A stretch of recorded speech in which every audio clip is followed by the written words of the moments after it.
Malbaratar es gastar recursos para producir un producto que no es consumirá. El desperdicio alimentario es una de las consecuencias de los sistemes alimentaris que tenemos actualmente, de com està configurat el sistema alimentari. El malbaratament, per mi, passaria per ser una mica més eficients a l'hora de produir. Tirar alimentos implica tirar recursos, y los recursos son escasos. Hay mucha comida que se desperdicia y mucha gente que en realidad lo necesita, y de esto hay que tomar conciencia. Malbaratar els aliments és no donar-los una segona vida. El malbaratament alimentari és un problema de tots i entre tots podem ajudar a revertir-lo.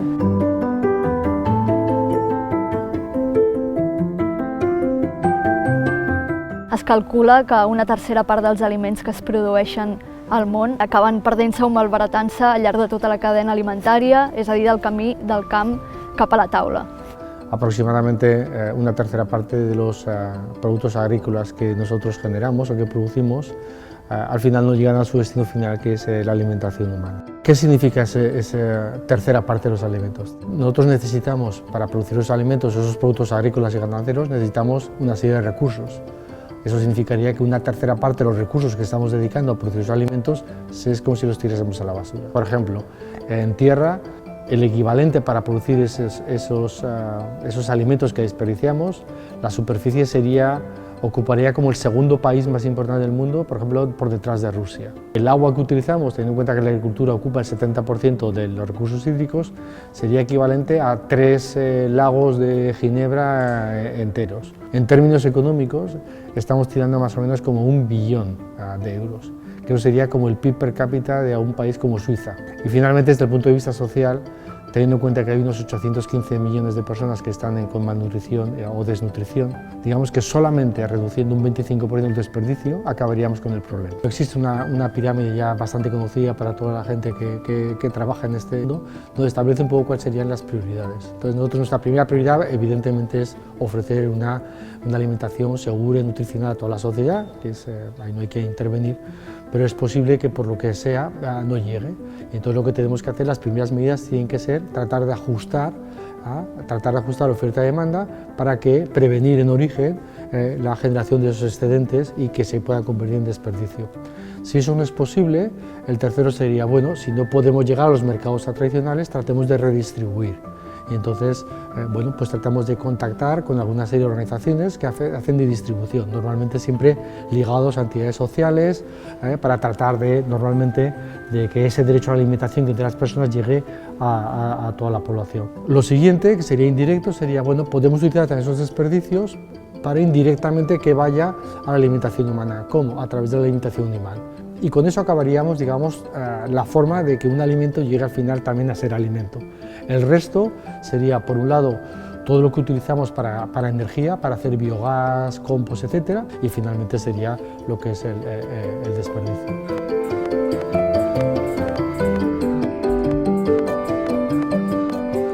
Actualmente, si nosotros contemplamos los últimos 5 años, el número de iniciativas que se han desarrollado en España, en Cataluña, para tratar de reducir o prevenir el desperdicio alimentario ha aumentado de forma exponencial.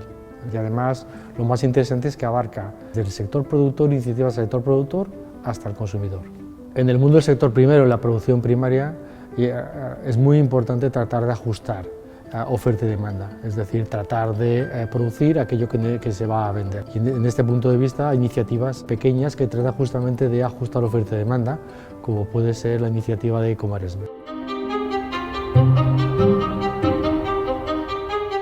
Ecomaresme som un grup de pagesos ecològics i treballem en planificacions de cultius anuals, treballem per comissions, hi ha una comissió dintre de la cooperativa que es dedica a la planificació de cultius i aquesta comissió és la que fa l'estudi de tots els productes que necessitem anualment i distribueix a cada pagès quin producte ha de sembrar per la resta de socis. La manera que tenim nosaltres de treballar, al ser cultius que estan planificats d'aquesta manera, sabem que són cultius que bàsicament estan venuts, fa que nosaltres tinguem un tant per cent de merma en el camp bastant petit. Ja plantem sapiguent que allò que estem plantant ja hi ha un altre company que ho comprarà. Jo diria que el 90 i pico % del gènere que cada pagès produeix sempre té sortida. Sí que és veritat que a vegades hi ha merma, ja sigui perquè el producte no té una qualitat que cada pagès consideri que sigui bona pel client final, però en canvi sí que és una qualitat que és perfectament menjable, que es pot menjar perfectament, i aleshores aquí és quan comencem a tirar dels nostres contactes de xarxa d'aliments o amb el tema dels espigoladors, que són gent que ja venen al camp directament i cullen el que tu creus que ja no tindrà sortida.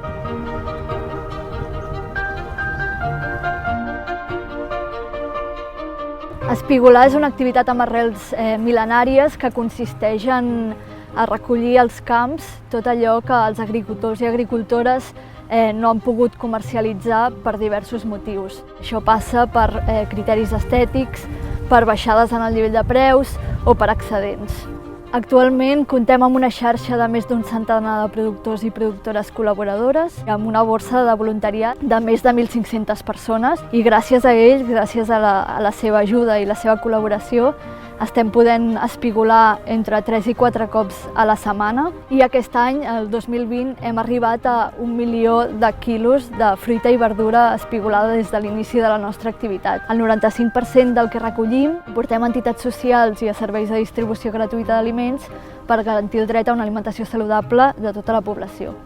Amb una petita part restant, elaborem conserves vegetals 100% naturals que comercialitzem sota la marca És Imperfect.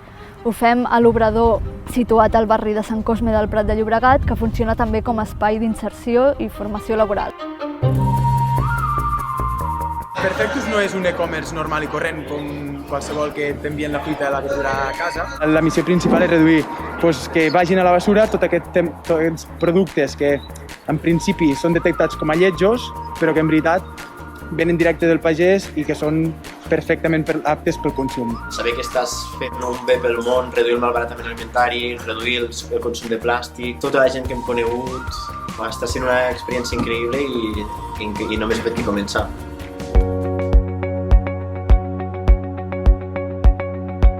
En el caso de Cataluña, más o menos lo que se desperdicia a nivel de cada catalán, ya hablaban de 35 kilos por persona y año que se tiraba. Y eso equivale básicamente a lo que es 90 gramos al día. Son cifras muy parecidas a las que ocurren en el resto de España y también a las que se producen en otros países europeos. Es curioso que cuando tú a una persona le preguntas, y hemos hecho algún estudio para preguntarles, ¿tú tiras más o menos 35 kilos? Y todo el mundo dice que no. Sin embargo, cuando le preguntas si cada día tira 90 gramos de producto, que es equivalente a un yogur, te dirán, bueno, es posible. Tú compras 1 kilo de naranjas y si tú pierdes la mitad del kilo de naranjas es 1 euro o 50 céntimos. Entonces la gente no da valor al alimento como un elemento fundamental de nutrición.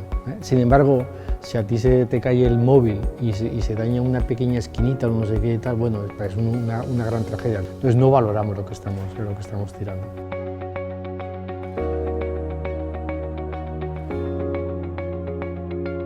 Lo mismo con la restauración. El tema del buffet libre, tú puedes comer por 14 horas todo lo que quieres. Entonces, ¿qué haces? Lo que haces es generar que la gente vaya ahí con hambre o sin hambre a rellenar y cuando te sacias dejas toda la mitad y te vas a buscar otra cosa porque te gusta, te vas a hacer una flota. Bueno, hay una serie de estrategias que tendríamos que pensar que por un lado es una atracción de público, pero por otro lado está generando grandes desperdicios. Tu va néixer una nit quan 4 emprenedors, 4 joves, estaven sopant en un bufet i van veure com després de gaudir dels aliments que havien estat sopant, tot fent sobre taula, veient com els estaven llançant a les escombraries directament de les safates d'on tot just els acabaven d'agafar. Van decidir que allò no era bo, no era normal, no era lògic, i per tant van començar a treballar per buscar una solució no només per a aquells bufets, sinó per qualsevol establiment que realment tingués un excedent al final del dia i que malauradament estigués llançant aquells aliments tot i estar en perfecte estat i ser menjar de qualitat. Actualment ja són més de 31 milions d'usuaris els que a nivell internacional dia a dia utilitzen Too Good To Go per poder salvar aquests aliments i així evitar no només el malbaratament alimentari, sinó també totes les conseqüències que això comporta. Tot i que Too Good To Go va néixer a Dinamarca i té una presència global, tenim un equip local a cada territori que permet desenvolupar no només l'aplicació, sinó també altres accions. El que volem amb Too Good To Go és inspirar i empoderar a tothom a lluitar junts contra el malbaratament.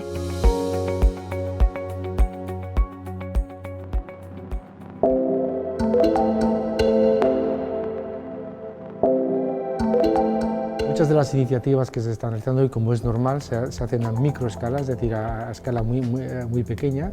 Lo importante es darles oportunidades y hasta qué punto algunas iniciativas tienen éxito y son fácilmente escalables e imitables por el resto del sistema. Actualmente tenemos un creciente volumen de personas con una alta vulnerabilidad que tienen dificultades para acceso a alimentos y hay muchas entidades sociales que lo que están tratando es, aprovechando alimentos que sobran o que no se pueden comercializar en algunos lados de la cadena, tratar de redirigirlos hacia determinados puntos a organizaciones sociales para tratar de que lleguen a esas personas más vulnerables. Y aquí tendríamos dos ejemplos claros, como puede ser Nutrición Sans Fronteras o el Banc dels Aliments.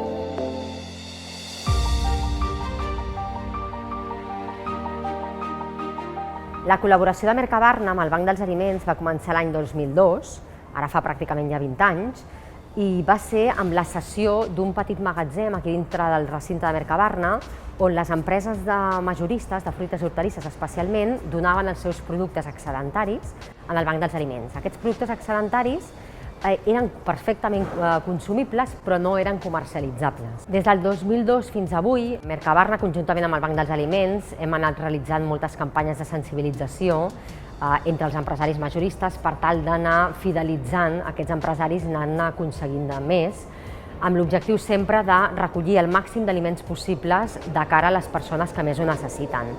Una de les altres accions importants que es va fer va ser ampliar el Banc dels Aliments. Va haver-hi un moment en què es va veure que la capacitat havia arribat al seu límit i concretament l'any 2015 vam ampliar les instal·lacions fins a fer-les a la capacitat actual de 475 metres quadrats i en aquests moments es va posar també una cambra frigorífica nova, molt més gran, per poder tenir rebuda i capacitat a tots aquests productes que els empresaris majoristes donaven. Per tant, des dels inicis fins ara, el que sí que podem concloure és que les donacions per part dels empresaris majoristes s'han triplicat i en alguns casos fins i tot quadriplicat en el sentit de donacions de fruites i hortalisses des del 2002 fins avui dia, el 2020.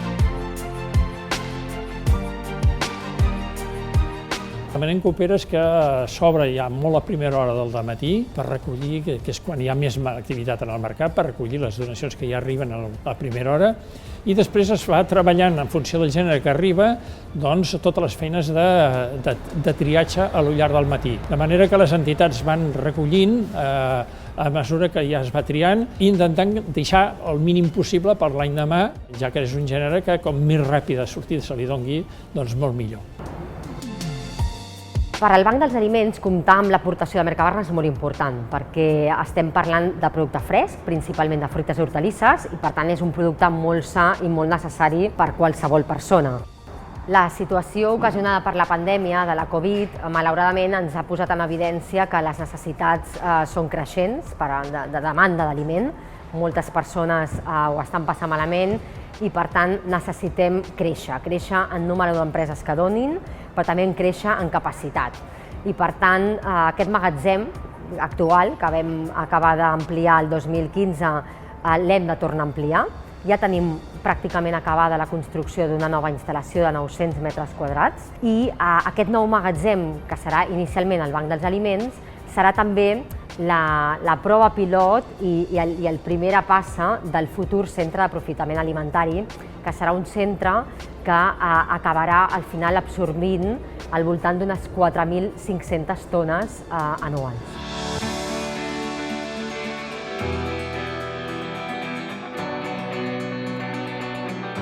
Nutrición Sin Fronteras en un inicio trabajaba recogiendo el remanente alimentario de hoteles y escuelas. Este remanente es alimento que está en la cocina, no habían salido todavía de cocinas y justamente nos los guardaban, etiquetaban y nosotros pasábamos recogiéndolo para llevarlo a instituciones que le daban uso, dándole a personas que realmente lo necesitaran. A raíz del COVID nos tuvimos que reinventar con respecto a lo que hacíamos, ya que muchos hoteles y escuelas justamente cerraron, estuvieron cerradas por mucho tiempo.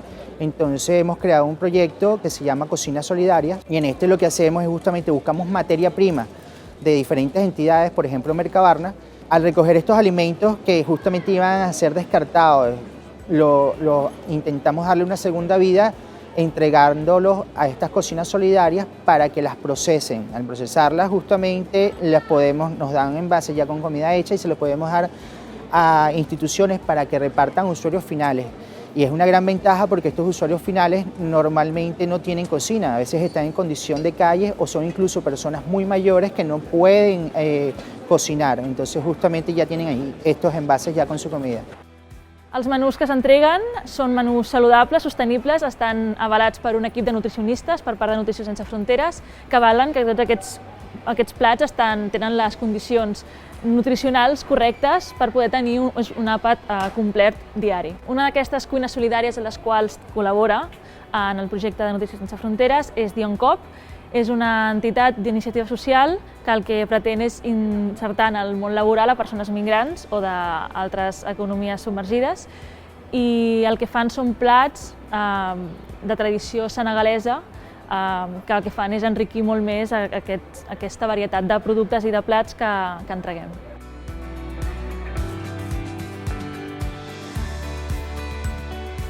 Nosaltres estem aprofitant el que la gent està tirant i dar-li una segona vida, no? Doncs estem preparant plats diferents amb tota la identitat que tenim, la identitat senegalesa, catalana, africana, diguem-ne, que ens permeten fer coses amb el menjar, no? I això dona sortida al col·lectiu més vulnerable a la ciutat o al país. El projecte és molt important des de Nutrició Sense Fronteres, però també per Dioncop, per la realitat que hem viscut nosaltres. És per això que Nutrició està fent aquesta feina. Doncs nosaltres, per la nostra part, fem l'amor a la cuina.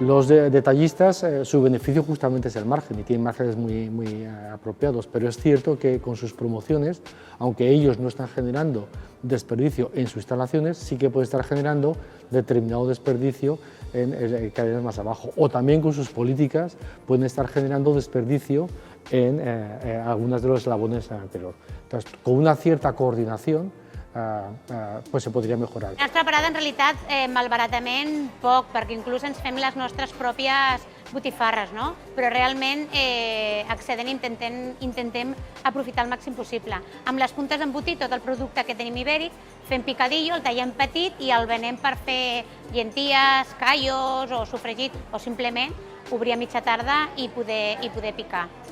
Després, clar, també, degut a la pandèmia i també durant molt de temps també atenem a gent necessitada i també intentem totes aquelles parts que nosaltres creiem que són justes, les congelem per poder donar-les a aquella gent que després les poden aprofitar. També fa cosa d'un any el Rebost Solidari va obrir el magatzem aquí a Gràcia, llavors aprofitem i a través d'ells els abordem el producte i els hi donem el producte. El malbaratament de l'aliment hauria de ser una cosa prohibida, però moltes vegades és simplement per la desconeixença de què fer, no? Llavors és veritat que al ser una botiga de proximitat, això fa també que hi hagi proximitat i confiança amb la gent. Nosaltres fem aquest tipus de consell, no? Per exemple, ara els caldos de Nadal o el caldo que pots fer. Molta gent no es menja aquell caldo, llavors què fas, no? La nostra recomanació, fas croquetes, però no tothom sap fer croquetes, no?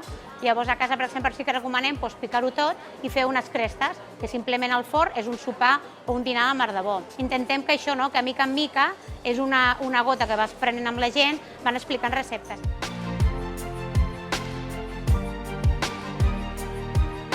El Rebost és la xarxa d'entitats de distribució social d'aliments de Terrassa, que està formada per 10 entitats i que coordina la Creu Roja conjuntament amb l'Ajuntament de Terrassa. Recentment, un grup de professorat de l'ESCOM hem començat a treballar amb entitats socials que es dediquen a la distribució de productes alimentaris a famílies vulnerables. Així doncs, des del grup ESCOM estem decidits a volcar la nostra experiència en la solució de problemàtiques relacionades amb el malbaratament alimentari. A tall d'exemple, considerar la distribució ràpida de productes amb data de venciment propera o l'equilibrat de cistelles o de comandes que s'envien bé a petits centres de distribució o bé a beneficiaris. Tots els aliments que ens arriben són entregats als usuaris, però en els casos de minves, d'establiments de distribució, sobretot, ens arriben en quantitats importants productes amb data de consum preferent molt immediata que cal distribuir de forma eficient entre les famílies que recullen els aliments.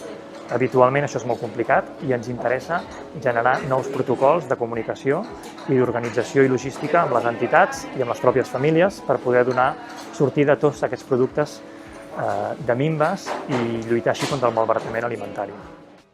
Per distribuir equilibradament aquests productes inesperats a les famílies més adients, s'està treballant en una aplicació informativa d'avisos i reserves perquè les famílies puguin venir a recollir aliments específics addicionals.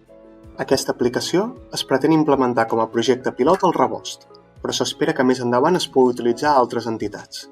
L'objectiu final seria evitar qualsevol risc de malbaratament. Desde Biotucode, trabajamos para reducir las pérdidas y el desperdicio de alimentos, contribuyendo con la preservación del medio ambiente a través de tecnología y economía circular. El proyecto Biotucode ha tomado forma graças a um planeamento sinérgico entre nossas linhas de investigação sobre tecnologia de alimentos e tecnologia de materiais, e a financiação recebida por diversas instituições. Nossas coberturas para aplicação direta sobre os alimentos são 100% naturais. A formulação aproveita os ingredientes que a natureza introduz em los alimentos existentes para alargar a vida de los perecederos, criando uma piel imperceptível que lo protege, al tiempo que reduce su pérdida de umidade.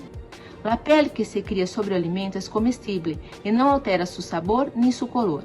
Sua função é aumentar a vida útil de estes alimentos, ajudando a que o alimento mantenha suas características físicas, nutricionais e sensoriais por mais tempo. A tecnologia Biotucode aporta valor a toda a cadeia, desde o produtor e distribuidor hasta minorista e consumidor. A los produtores le disminuye las mermas, a los distribuidores y mayoristas les amplía el ámbito y margen comercial y a los minoristas y consumidores le alarga la vida útil del proceso. Todo ello con un esquema de economía circular y de respeto por el medio ambiente.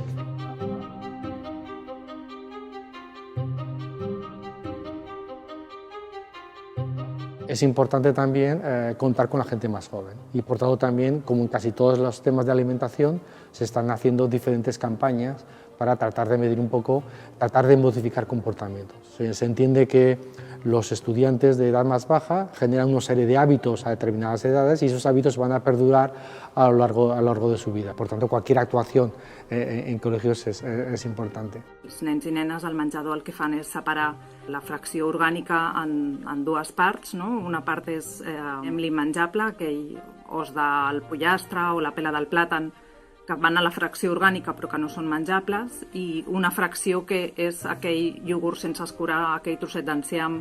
Això és el que pesem i és el que ens permet registrar dia a dia el malbaratament alimentari. D'aquelles escoles que estan just des dels inicis, si veus el recorregut des d'aquell moment fins ara, hi ha hagut reduccions en malbaratament del voltant d'un 70%. Tenemos que conseguir cambios en comportamientos, cambios en concienciación, dar más información para que ese proceso sea natural y que no estemos forzados simplemente a cumplir unos objetivos y unos indicadores, sino que esos indicadores se cumplan y se cumplan de sobra simplemente a través de esos cambios de comportamiento. Podemos contemplar solamente el desperdicio como un objetivo como tal, sino que tenemos que inscribirlo en que tenemos que ir planteándonos un poco si los sistemas alimentarios con los cuales nosotros nos dotamos de alimentos deberían también cambiar de acuerdo a estos nuevos principios. Com a espigoladors, nosaltres sempre diem que el nostre objectiu a llarg termini és desaparèixer, perquè això voldria dir que ja no hi ha pèrdues i malbaratament alimentari al món, però com que sabem que això és una utopia per ara, el nostre objectiu és replicar el nostre model per poder incrementar l'impacte de les nostres accions.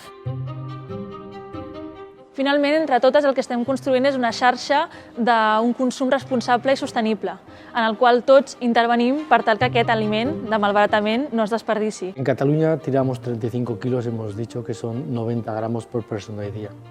Eso no es nada, la gente percibe que no es nada. Si de esos 90 gramos nosotros nos proponemos como actividad tirar únicamente 25 gramos, 20 gramos, una cuarta parte de un yogur, estaríamos reduciendo nada más y nada menos que en un 25% todo el desperdicio que se tira en Cataluña. Con un pequeño esfuerzo de todos, el problema del desperdicio puede ser simplemente una cuestión del pasado. Tots hem de lluitar contra el malbaratament Hem de ser conscients que si volem tenir un planeta amb més bones condicions per nosaltres i pels que ens precedeixen, hem d'evitar el malbaratament de recursos. Per Mercabarna, la lluita contra el malbaratament i la sostenibilitat sempre ha sigut important. És cert que el nostre malbaratament en percentatge és molt baix, és només d'un 0,5, però si això ho transformem en quilos anuals, tenint en compte que comercialitzem més de 2 milions de tones a l'any, doncs són molts quilos. I per això hem de ser molt conscients i treballar conjuntament amb els empresaris i amb els gremis i seguir sensibilitzant també la població perquè l'impacte i la petjada que suposa el comercialitzar tants quilos de productes frescos a l'any sigui la menor possible.